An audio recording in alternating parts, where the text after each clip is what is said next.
Small groups are designed to help us to not just to connect with other people, but to grow together in God. That's the point of meeting in each other's homes, getting into on a Sunday, it's great to all be here and to hear a preach and to worship together and take communion together. There's a lot of value to that. But we can be so much more known and go even deeper when we get into a smaller group of people and have that face-to-face time, that ongoing commitment in that context. And in small groups, we're looking at scripture, right? We're praying together. We're serving each other. People have needs in the church, and the best way to take care of there's too many needs for me to take care of. That's why we've got to get in all in small groups. So we're in small groups taking care of each other's needs. In small groups, that's where we really begin to get the sense, I belong. It's much harder to grow. You can grow a bit, but it's much harder to grow if you're not in a small group. But even having said this, there's a lot of barriers for us, aren't there?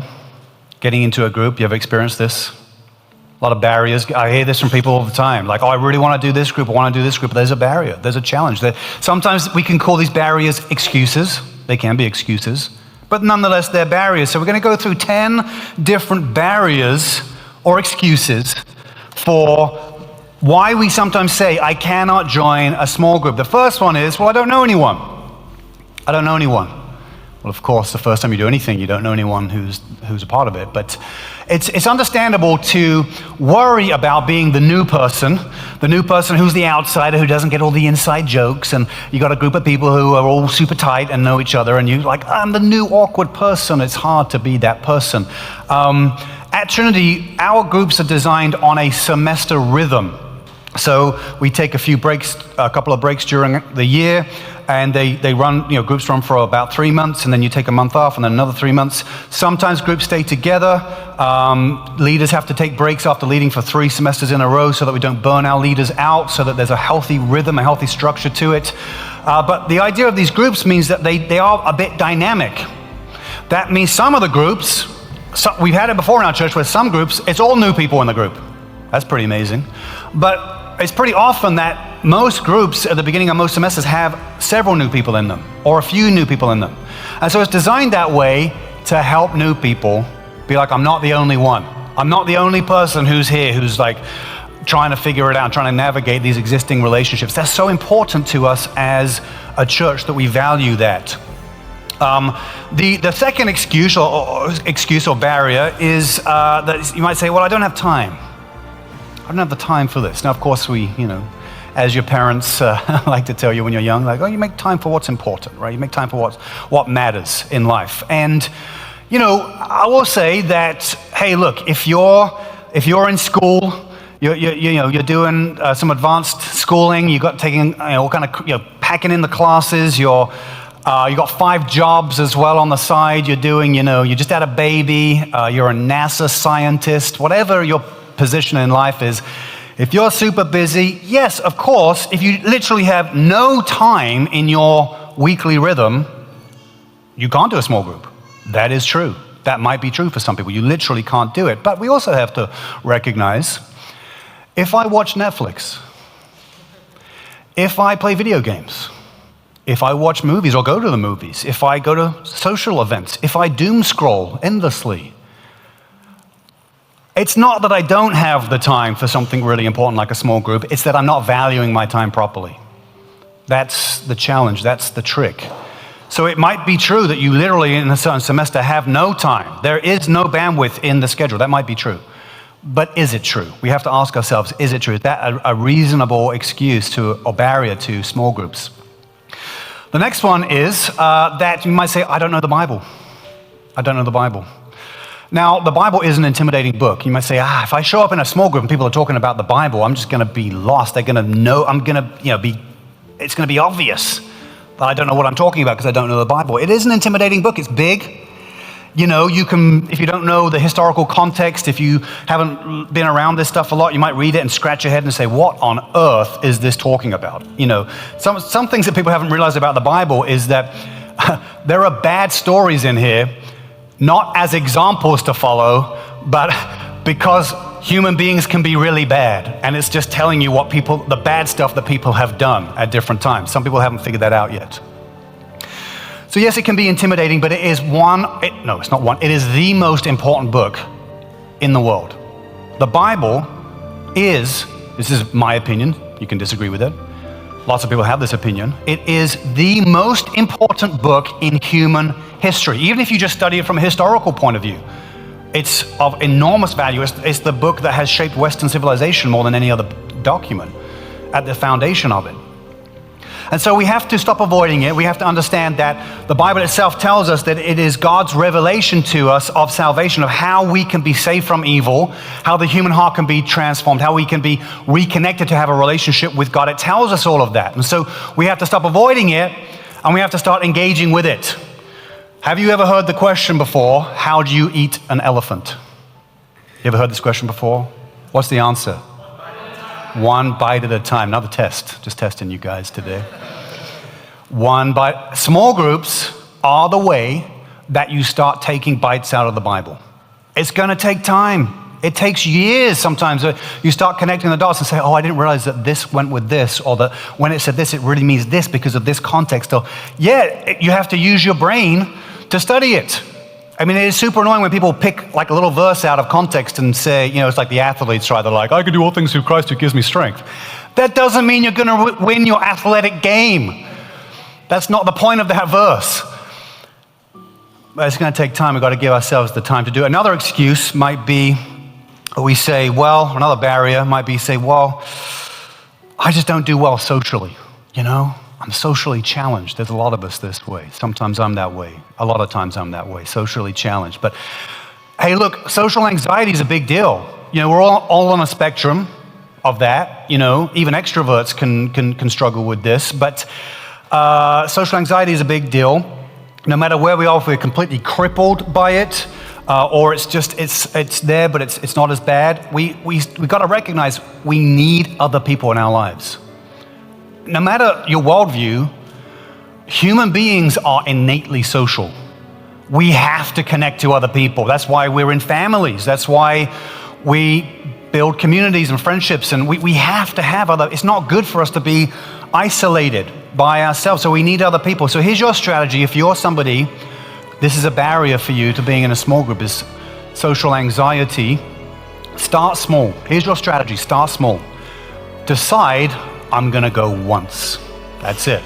I'm just going to show up once and try it out. And you can even message the small group leader ahead of time and say, look, I'm a little nervous. I've never done this before. I'm just going to come once, and I don't really want to say anything. All right? You can even have a prepared statement that you memorize. You practice it in front of the mirror. And it's your prepared statement that if someone asks you a question, or it's going around the group and the question comes to you, you say, thank you for including me, but I just want to observe tonight. I'm going to pass. There's a way to take these small baby steps, right? What about Bob? Right? Baby steps. What about Bob? You guys know what I'm talking about here? You've got to take those baby steps into small group, right? Start small. Start once. Make it easy. Now, the next excuse we might make is, well, I just don't know what's going to happen. What's going to happen at small group? Well, whenever I say this kind of thing, my wife, she's full of wisdom, she always says, what's the worst that could happen? And my mind, if you know me, my mind is wired in such a way where it goes to, well, the sun could have a massive flare and the earth could be burned up. I mean, that's the worst that could happen. I mean, I'm answering the question logically. Like, if you're asking me, the worst that could happen is I go to this small group and there's a sun flare and we're all gone. Like, that's the worst that could happen. Anything in between that and, yeah, you know, that's all the worst that could happen, right? So, but we have to ask it. So I want to say, I promise you, there are no murderous, blood-drinking clowns that want your social security number at small group. It's a church small group, people. Like, what's going to happen at this church small group? You know, people arrive, mostly normal people. Nobody's normal. You know, there are a few oddballs around, but we're mostly harmless, mostly ordinary, normal people, and those people show up, and then there's some mingling. You mingle a little bit in the small group, then what happens? Then somebody, a leader, will say, "Hey, let's got a question for us." You know, maybe an icebreaker type. Let's get to know each other a little bit. That can happen. Then somebody says a prayer. Then maybe you read some passages of the Bible together, or you're reading a Christian resource together, a Christian book or something, or you watch a video curriculum. We have had groups before that were like activity groups. So there's a gymnasium over here, and we did like a basketball group, and there was a spiritual component to it. Actually, one of our most attended groups that we ever did was the basketball group. Would love to restart that. If anyone wants to start a basketball small group, we'll do it. But there's usually some kind of content, some kind of discussion goes around. Sometimes everyone goes around, everyone asks, answers a question. Sometimes it's like a popcorn thing. It's just a free-flowing discussion, like digging into it, answering, kind of figuring out what does it mean, what does it say. And then maybe there's a time of prayer. And that can be short. It can be one prayer to close it. It could be there's somebody in our group in need. Let's all gather around them and pray for them and really lift them up. Different ways it can happen. And then there's a bit more mingling on the back end of it. Hanging out, talking, and then people leave and go home. So if you're the person that's like, I don't know what's going to happen in a small group, I just told you what happens in a small group. Now, actually, the most important thing I forgot about is snacks. I forgot about the snacks. This is the main reason I go to small group, because snacks are the best, and don't forget to bring good snacks to small group. And bring a lot, because I have a big appetite too for that. So you might think, honestly, yeah, this is a church small group, right? So it's not it's not a hostage situation. It's not a bad place to be. This is a church situation, right? We're here for God. We're here to help you. Ideally, we're here to love each other, and so it's going to be a positive experience. All right. The next challenge or barrier we might face for a small group is you might say, I don't like people. I don't like people. Now, some people are really hard to like. All right, that does happen. Sometimes we're that person who's hard to like, but typically, if we just have a blanket feeling about not liking people, it's usually because we don't like ourselves. This is not actually about other people. This is about us. This is about us. Because there are some amazing people around. People are fascinating. People are amazing. The more we get to know people, the more it's mind-blowing. Like, wow, this person's story is incredible. Look what this person's been through. Look at the kind of wisdom they have. Look at the kind of experience they have. Look at how much they've grown. Look at where they used to be and where they are now. This is incredible. Like, people are amazing. We're amazed. That's why I tell most Sundays, I try and tell a story about somebody, because God uses people's stories to influence our spirit and our emotions in powerful ways. So as we learn to get along with all types of people, we tend to be happier, healthier, more stable in our lives. And so if we're the kind of person that's like, I just don't like people, there's something wrong with us. It's not about other people, that's about us. We've got to grapple with that, get a bit more mature and say, yeah, there's going to be some people that maybe rub me the wrong way, but overall, getting to know other people is going to be good for me.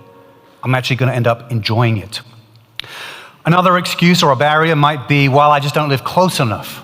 It's too far to get to small group. I understand this. This is a challenge. We try to make sure each semester we have an online group to help solve this problem for some people. Online groups, have some value to them. It's better to be in person, but sometimes online is the best you can do, and that's okay. In the day and age where, it's become more and more understandable to do that. But I understand this can be difficult.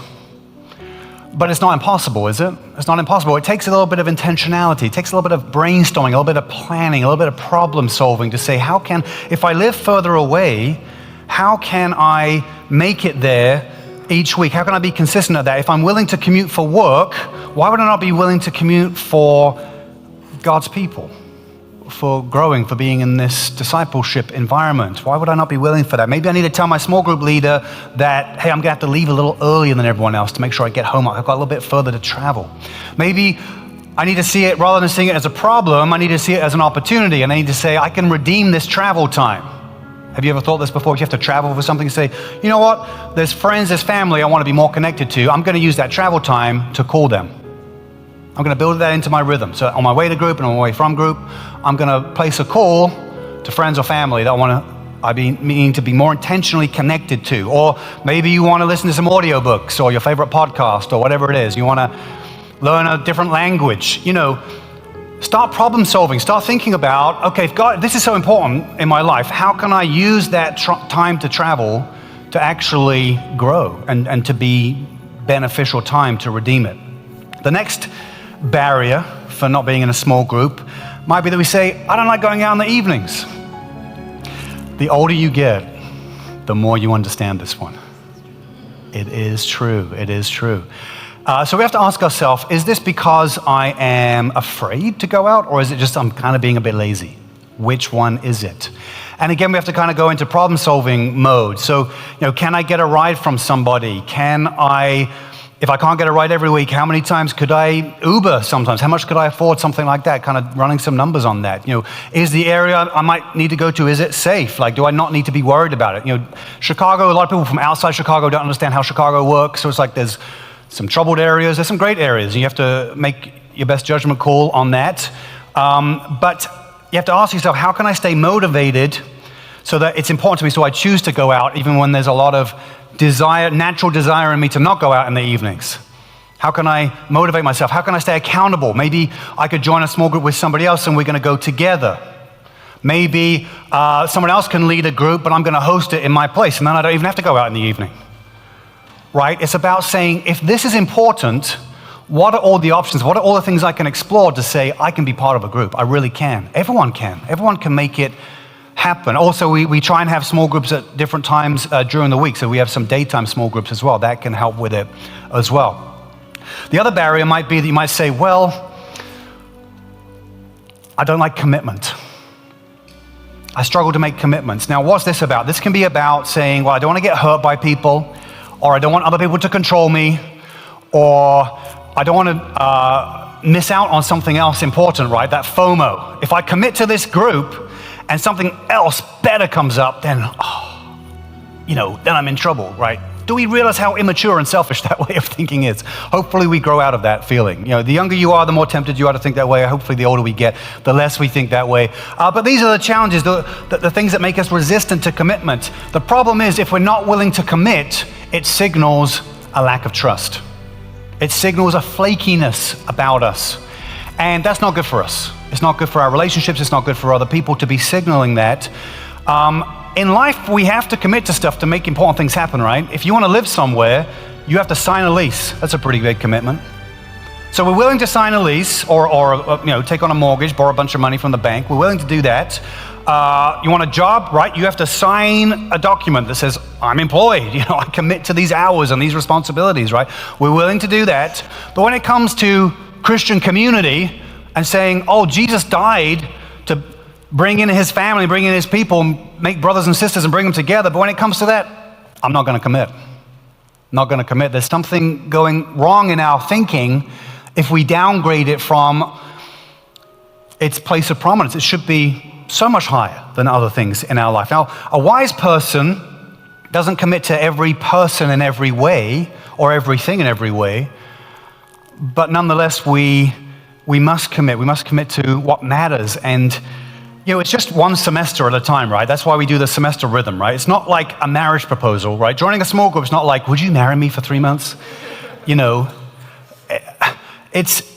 It's 3 months. If you don't like it, you don't have to do it again. There's no small group divorce process where you're like, I'm done with you, I'm out of here. Like that doesn't exist. Sorry, that's a little sad to make that jokes, but this is a very reasonable, very attainable commitment to say, all right, I'll give this group a try for 3 months.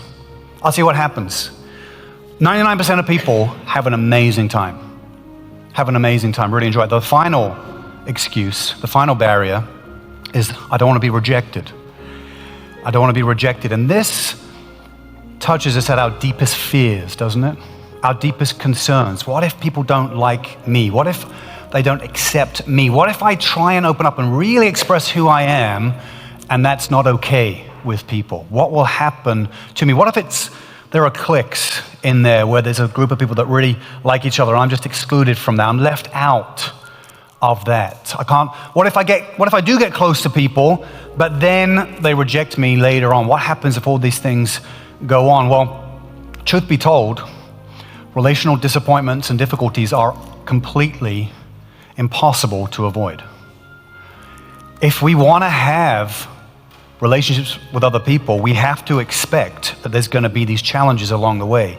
And at the heart of the Christian message is a message of grace, right? It's a God of grace who says in spite of our wrongdoing, in spite of our selfishness, in spite of our own egos and all the horrible things that humanity can do, we're all capable of the worst evil given the right context and the right circumstances. We could all do that. Given all of that, God is so gracious to us and so kind to us, and he unconditionally loves us. He made a sacrifice before us before we even believed in him.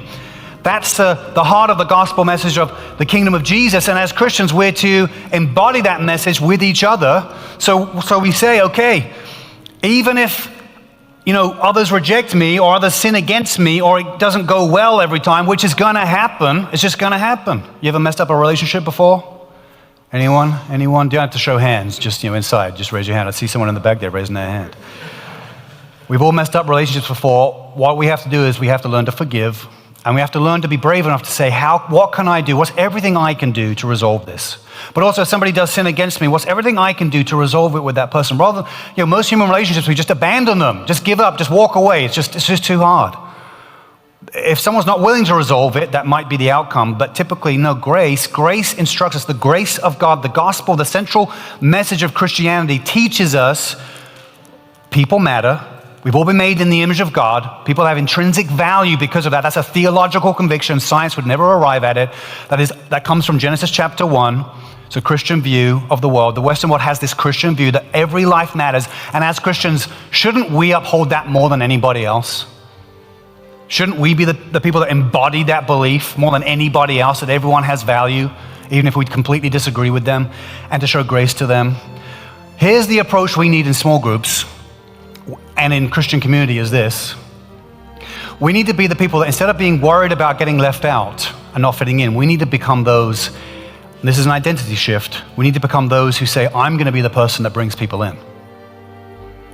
So I'm going to shift from being worried about being left out to being proactive as saying, it's my job to bring people in. Because the wonder of that, the joy of that, is that the people we bring in, we get closer to because we brought them in. It's the best way to build together. It's a great way to build together. When you like and subscribe, this video reaches more people.